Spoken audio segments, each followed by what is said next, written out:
Natural do Rio de Janeiro, violinista premiado nos Estados Unidos da América, Natan Amaral fala ao Norte em entrevista a respeito de ser músico, vida e carreira. Natan Amaral. Olá, meu nome é Natan, eu tenho 28 anos, sou carioca, nascido e criado no Morro da Mangueira. Eh, eu tenho uma irmã mais nova, bailarina, e a gente cresceu, basicamente na favela, no Morro da Mangueira. E por volta dos meus 12 anos, eu comecei a estudar violino num projeto social, que se chamava Centro Cultural Cartola, né, na Mangueira mesmo, que tinha o intuito de trazer, assim, um espaço para que os jovens, as crianças não ficassem envolvidas, né, nas criminalidades, nas drogas, no tráfico, e não com o intuito, assim, de ser um músico profissional, mas de, sim, usar esse tempo, que seria gasto com outras coisas não tão boas, né. Mas aí, felizmente, uma das professoras de lá gostou de mim, falou que levava muito jeito e quis que eu fizesse aulas particulares e começou a me dar um auxílio mais próximo a mim, e foi assim que tudo começou. Sua história com a música. Olha, eu nunca tive uma família de músicos, então eu não sabia o que que era a música na vida, no cotidiano, né, de uma pessoa. Então eu acabei indo para o meio musical por incentivo da minha mãe, né, pelo projeto social, mas eu achava aquilo tão curioso, tão divertido, uma forma de se expressar diferente, de achar realmente algo que é tão difícil de fazer, produzir um som bonito no início, e ficava curioso, como que isso é possível, sair um som tão bonito desse pedacinho de madeira, mas eu não consigo fazer, porque demoram bastante, alguns anos, né, até você conseguir emitir um som bom. Então, eu acho que eu nunca tive essa distinção, assim, de quando foi o clique que deu em me tornar músico. Então eu sempre levei como uma maneira mais, eh, tranquila, esportiva, como parte de mim, e aí acabou se encaminhando até os dias de hoje. Superando dificuldades. As dificuldades que eu encontrei ao longo do percurso foram diversas, assim, para começo, né, música clássica não, dentro da comunidade, dentro das favelas do Rio de Janeiro, não é algo tão, normal, assim, vamos dizer. Mas, além disso, eu tive outras dificuldades, além de financeiras, pois os instrumentos são caros, né, o equipamento é caro, as cordas, o arco. Então, eu enfrentei muito essa dura realidade do que é estar inserido dentro da música clássica. Mas eu tive muita ajuda, muito apoio dos projetos, de professores que acreditaram em mim. E depois que eu saí do projeto, que eu comecei uma carreira, fui morar em São Paulo e depois na Europa, eu encontrei a dificuldade de se encaixar, né, de me encaixar, num meio que é majoritariamente branco, né. Temos muitas, orquestras na Europa e que você pode ver que são apenas pessoas brancas, né. E geralmente de famílias de músicos ou de condição de vida mais elevada, porque de fato é algo um pouco mais inacessível para pessoas com a história que eu tenho, né, que começou lá atrás, no início, num país, principalmente, que não tem como a música clássica como algo como o futebol, por exemplo, né, a tradição. Então, mas assim, eu tive muita sorte de encontrar pessoas maravilhosas que me apoiaram, e hoje em dia, assim, as coisas fluem naturalmente, e eu acho que é por isso que eu sinto no meu coração a missão e o dever de trazer de volta ao Brasil, né. Eu comecei o meu festival no Rio de Janeiro para ajudar esses jovens que estão em comunidades e em projetos sociais, que têm o interesse, que têm a vontade e a vocação para a música clássica, porque eu acredito que a música deva ser para todo mundo, independente da posição socioeconômica, independente da cor, da orientação sexual. Então, para mim, isso é uma missão que eu levo comigo e eu estou muito feliz que tem dado certo até hoje. Como as pessoas reagiam ao seu violino. Era bem aceito, na verdade, as pessoas ficavam muito curiosas, né, de me ouvir tocar, então na escola, qualquer evento que tinha, evento da família, eventos dos amigos, aniversários, casamentos, eu estava tocando em tudo que é lugar, porque as pessoas tinham muito interesse em saber como que aquilo funcionava, né? Como assim um menino da comunidade tocando violino? Então, eh, eu tive uma aceitação muito boa, assim, das pessoas em volta de mim. Porém, quando as coisas começaram a ficar mais sérias, né, que eu tive que estudar fora e tudo mais, eu recebi muitos comentários de pessoas que não acreditavam que seria possível. "Olha, isso não é para você não, isso não é para gente, essa música, né, é muito refinada, muito elitista, não é para nós". Então eu tive que ouvir, inclusive, de parentes próximos que falavam que: "Ah, você não vai conseguir estudar fora, tem que juntar muito dinheiro, tem que ter apoio, bolsas e tudo mais". Então, foi duro, assim, ouvir essas palavras, mas de certa forma me motivou ainda mais a a que desse certo, né, que eu conseguisse batalhar por essas conquistas e me doar ainda mais em prol da música. Quem mais o incentivou? A minha mãe, né, a minha mãe, ela é a pessoa, assim, que eu tenho como inspiração, é a minha heroína, assim, guerreira, lutou para me criar desde cedo. Ela engravidou muito cedo, ainda menor de idade, então muitas pessoas falaram para ela abortar, para ela porque ela ainda era muito jovem, não tinha terminado a escola, e que seria uma vida muito dura, né, para ela como uma mãe, solteira na época inclusive, né. Então, eh, mas ela sempre acreditou, ela falou: "Não, meu filho tem um propósito maior, eu posso sentir isso", e ela sempre acreditou em mim, me apoiou e sempre investiu muito na nossa educação em casa, mesmo a gente sem ter muitas condições, eu estudei em colégio público a minha vida inteira, mas ela sempre dizia: "A educação e o conhecimento são as únicas coisas que ninguém pode tirar de você. Então, estuda, meu filho, estuda". Como surgiu a oportunidade de morar fora? A oportunidade de morar fora do país veio quando eu me mudei para São Paulo, eu comecei a ter uma noção da realidade mais expandida, assim, né. O nicho, o meio cultural de música clássica em São Paulo é maior, né, do que no Rio de Janeiro. Então, assim, vendo de perto, trabalhando junto com a Orquestra Sinfônica do Estado de São Paulo, pela academia da USESP, tendo contato com incríveis solistas internacionais, o Spala, a maestrina na época, que era Mary Alsop. Então, eu pude ter essa percepção da realidade. E aí o desejo de estudar fora veio. Os professores que sempre me apoiaram falavam: "Vai, continua estudando, bola para frente, próxima conquista, próximo passo, próximo passo". E aí eu venci um concurso nacional chamado Eleazar de Carvalho, pela Fundação OSESP, no Festival de Campos de Jordão, em que me ofereceram uma bolsa integral, de 1 ano para estudar em qualquer instituição que eu quisesse na Europa, ou nos Estados Unidos, enfim. E e aí eu passei na audição do Mozarteum em Salzburg, a cidade onde Mozart nasceu e cresceu, eh, e fui para lá estudar com essa bolsa de 1 ano, porém os bacharelados são 4 anos, né. Então eu precisei correr atrás de muitas ajudas, né, apoiadores e pessoas que acreditavam, em mim, e felizmente eu encontrei um grupo de pessoas maravilhoso que me deram esse apoio, e eu consegui me formar na Universidade Mozarteum. Quantas horas de estudo por dia? Olha, a quantidade de horas varia muito, né, porque quando eu tinha mais tempo, quando eu era mais jovem, eu podia me dedicar 7, 8 horas por dia sem problemas, assim. Eh, Conforme a gente vai crescendo, ficando um pouco mais, vamos dizer, maduro, não velho, eh a chance de estudar, o tempo livre, ele é mais reduzido, né, então tem muito trabalho, tem muita coisa da faculdade para entregar, tem, os nossos próprios projetos pessoais, como o meu festival. Então, eu me vi naquela situação: "Poxa, eu quero me dedicar muito ao violino, porém a vida é mais do que só violino, a gente precisa saber, balancear tudo, né". Então se eu tenho uma prova importante, um concurso, uma apresentação importante, eu preciso me dedicar por volta de 4, 5 horas ao dia.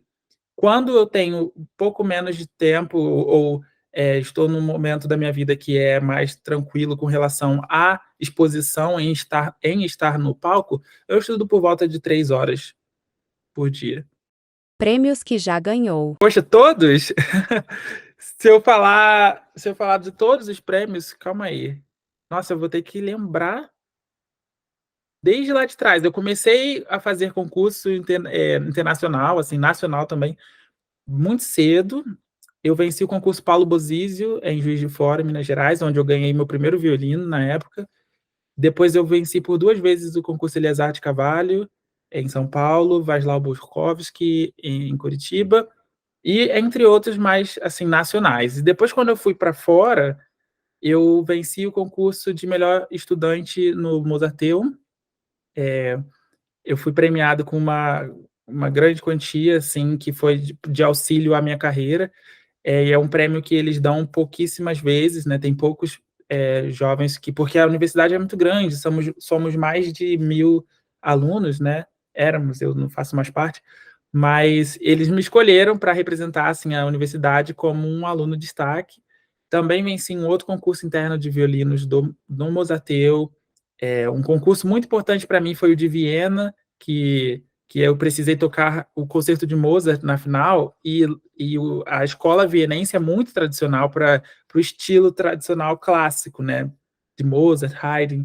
Então, para mim, aquilo foi como se fosse uma comprovação de que eu estava no caminho certo, sabe? Quando eu consegui ser reconhecido pelas pessoas que são naturais da cidade, né, do país, me reconhecendo como fazendo um bom trabalho. Então, para mim, aquilo foi assim um divisor assim entre as competições. Depois disso vieram outras também na Alemanha, mais recentemente agora nos Estados Unidos também. E essa dos Estados Unidos também tem um papel muito fundamental, que a organização ela visa a difusão e o envolvimento da diversidade dentro da música clássica, dentro da música de concerto. Então, ela é uma competição voltada para afrodescendentes e latinos que querem que estejam em nível de excelência mundial para que levem essa diversidade, né, a todos os palcos do mundo. Então, esse prêmio significou muito, marcou muito na minha vida, na minha carreira. E agora, mais recentemente, eu acabei de ser aprovado para a final de um concurso em Roma, na Itália. Então, passamos por 3 períodos, né, 3 etapas de audições, e agora chegamos na etapa final, e vamos aí, né? Vai acontecer agora, início de março, 10 de março. Estudar para o concurso Sphinx. O concurso agora nos Estados Unidos ele foi bastante peculiar porque o repertório ele é diferente, né? Eles visam trazer compositores afrodescendentes também, né? Mulheres e como o repertório é um pouco diferente do tradicional dos outros concursos, a gente precisa se dedicar mais em fazer uma pesquisa por fora da música, né? Pesquisa sobre o compositor, pesquisa sobre a história a vida do compositor, para que a gente consiga se encaixar e entender o que ele quis transmitir com a composição, com a peça. Então, para mim, eu tive que fazer um trabalho mais assim teórico também para mim, para ter embasamento na hora de tocar, para saber o estilo, né, que o compositor queria lidar. Então, além do trabalho técnico, que é o normal que a gente já deve fazer, eu também tive que fazer esse trabalho à parte, que é de mais aprofundamento, né? O que esse prêmio significou? O prêmio ele vai abrir muitas portas, né? Já começou a abrir muitas portas. O reconhecimento da universidade onde eu estudo aqui, a publicação no website da universidade, na revista mais importante que existe no mundo da música clássica, que é a The Strad, e outras parcerias com orquestras que querem me contratar para solos. Assim, a minha carreira e a minha vida simplesmente mudaram, assim, de cabeça para baixo. E eu estou assim num momento meio turbulento de organizar tudo isso, né? Preciso contratar uma assistente, uma equipe, uma agência para conseguir dar conta, né, de toda essa demanda de concertos. Mas eu estou muito feliz e esse concurso significou muito para mim e eu estou feliz que as pessoas consigam sentir isso na forma de tocar, na forma que eu toco, delas entenderem o quanto que trazer essa representatividade significa para mim.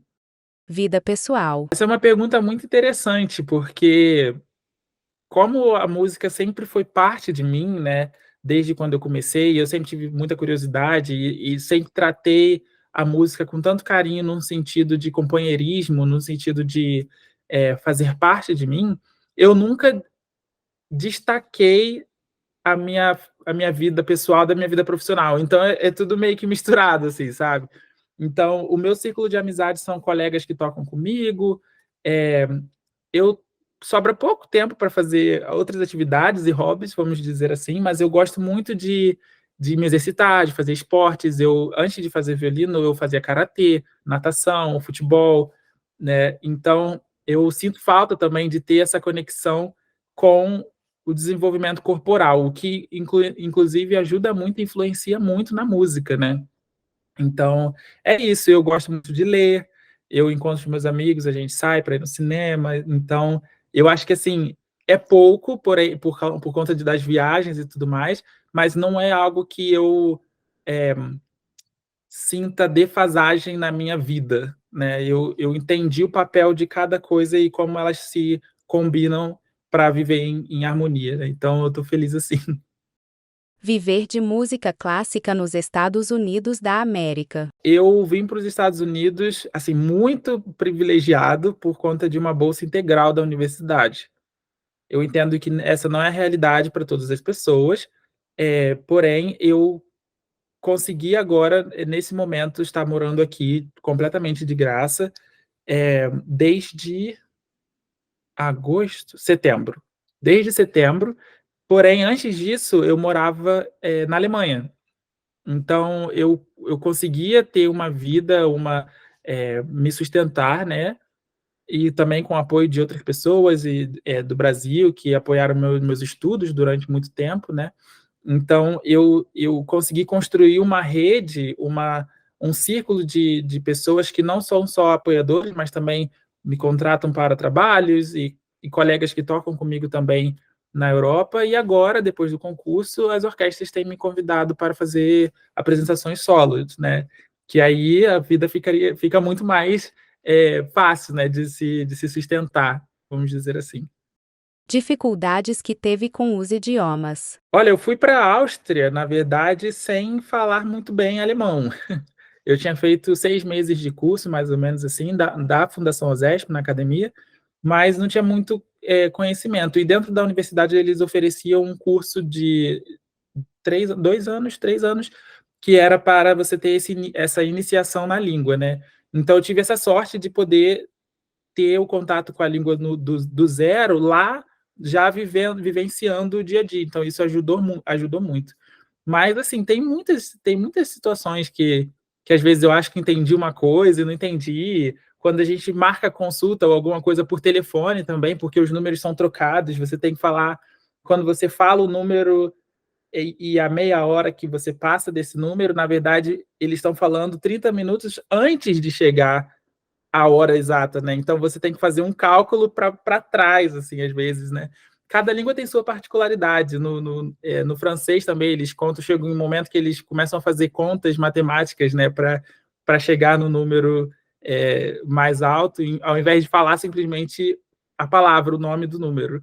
Então, tive muitos momentos assim, tive alguns momentos não tão felizes com relação a ser um imigrante, né, num país estrangeiro, de pessoas que são um pouco mais mente fechadas, mas eu já esperava por isso, eu tive todo um acompanhamento psicológico também para saber lidar com essas situações. E, no geral, eu tenho sido muito feliz lá também. Ídolos na música. Eu tenho muitos, muitos, muitos. Não necessariamente ídolos, mas pessoas que eu admiro muito por serem gênios musicais: Brahms, Beethoven, Bach, Tom Jobim, Chico Buarque, Nelson Cavaquinho. Então, eu, eu acho que a música ela é tão rica, né? Teve tantas pessoas que acrescentaram para a música que são mentes geniais assim por trás de obras incríveis. Então, eu tenho muitas pessoas que me inspiram. Objetivos na carreira. Os meus objetivos na carreira é simplesmente levar a música para o máximo de pessoas possível. Seja isso dando aula, seja isso nos palcos, de qualquer forma, eu não me importo com a maneira que esse objetivo vai precisar ser inserido, mas que o resultado final seja que mais pessoas tenham acesso à música, que tenham a oportunidade de ouvir, de experienciar e poder escolher para elas se elas querem fazer parte daquilo, né. Então, eu tenho agora uma agenda bem cheia de concertos e apresentações, né, nos palcos, mas isso não me impede de ter o meu festival, de voltar, de dar aulas no Rio de Janeiro. Então eu acho que isso vai se combinando, né, em uma grande escala de compartilhamentos de experiências e vivências musicais. Eu acho que é isso que eu tenho como missão.